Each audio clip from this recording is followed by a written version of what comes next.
Amid Trump's threats, is Iran quietly lining up another Strait of Hormuz partner in Oman that could host or support strikes on U.S. bases in the region? Did a key aide of Mojtaba Khamenei just signal backing for Oman right after Trump's blow-him-up threat, hinting at a budding anti-U.S. axis on the Gulf's edge?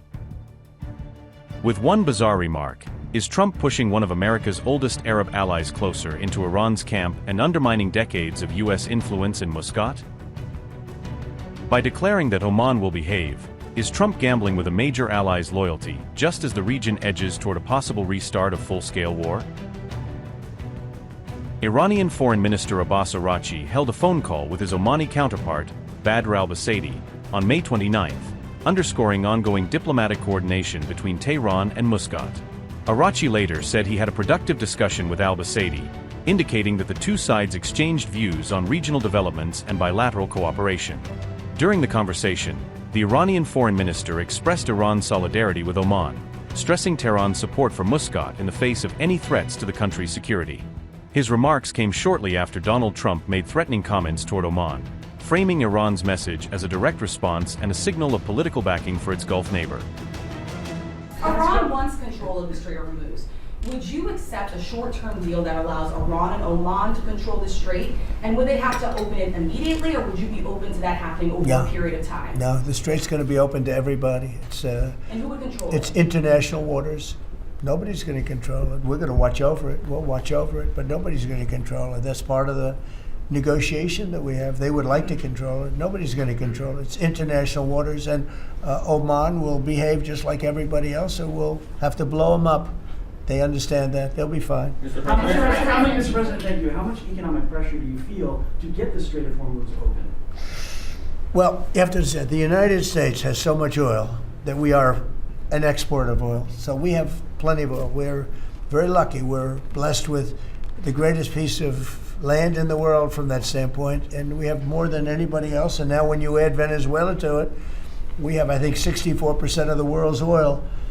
And we're getting along very well with Venezuela, by the way. It's being run really beautifully. The big companies are moving in. It's going to be amazing, because it's also, like us, they're very blessed in that sense.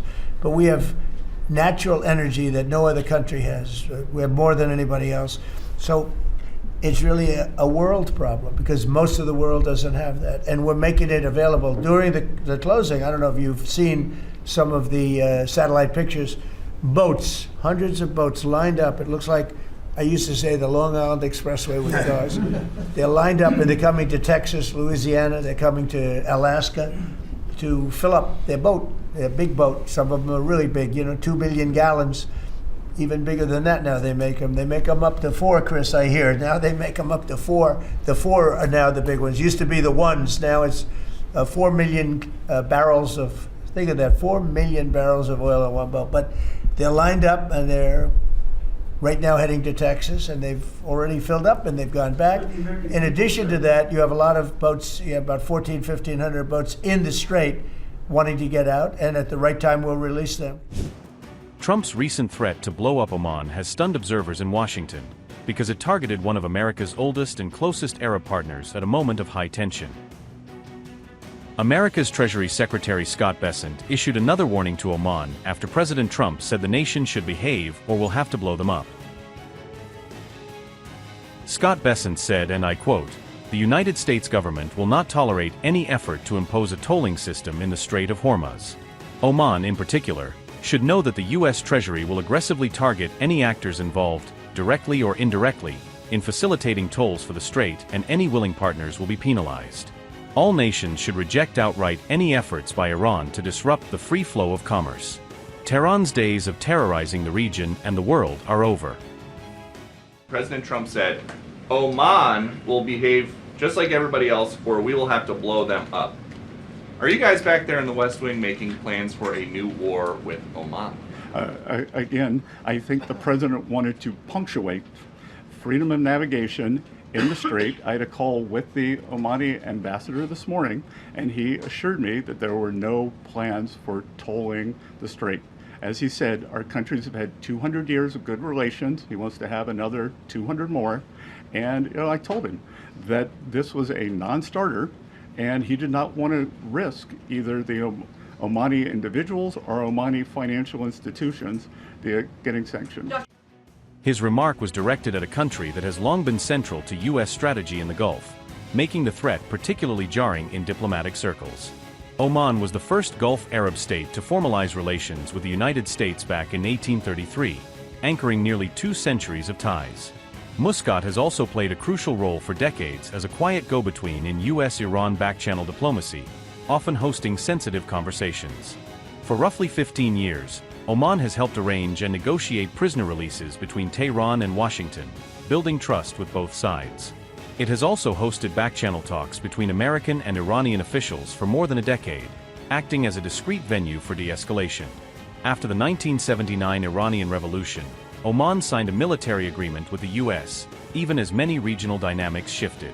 That 1980 deal gave U.S. forces access to Omani military facilities, deepening security cooperation and basing options in the Gulf.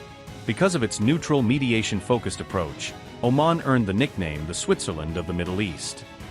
Muscat has maintained an independent foreign policy shaped by its geography and long maritime history, often avoiding bloc politics. Strategically, Oman is a key regional player because it controls part of the Strait of Hormuz, one of the world's most critical oil and gas routes. Its position on the Arabian Sea and at the mouth of Hormuz helped make Oman a historic regional power and a vital transit hub. For decades, Oman has maintained cordial yet cautious relations with Iran, balancing engagement with its own security concerns. Unlike several other Gulf states that prioritized large-scale business with Iran, Oman focused more on diplomacy and mediation, experts note. Omani Foreign Minister Badr Albusaidi recently said talks with Iran had made progress, signaling that diplomacy was still moving forward. He even claimed that a U.S.-Iran agreement was within reach shortly before the attacks of February 28 derailed the process. Since the U.S. and Israel began striking Iranian targets, Oman has emerged as one of the region's sharpest critics of the war. Despite war-related strikes hitting its own territory, Muscat has continued to push for diplomatic solutions rather than escalation. Iranian officials say Tehran is now discussing a new Hormuz framework with Muscat, underscoring Oman's central role in any future security architecture. Against this backdrop, Trump's on May 27 threatened to blow up Oman over its role in the negotiation process.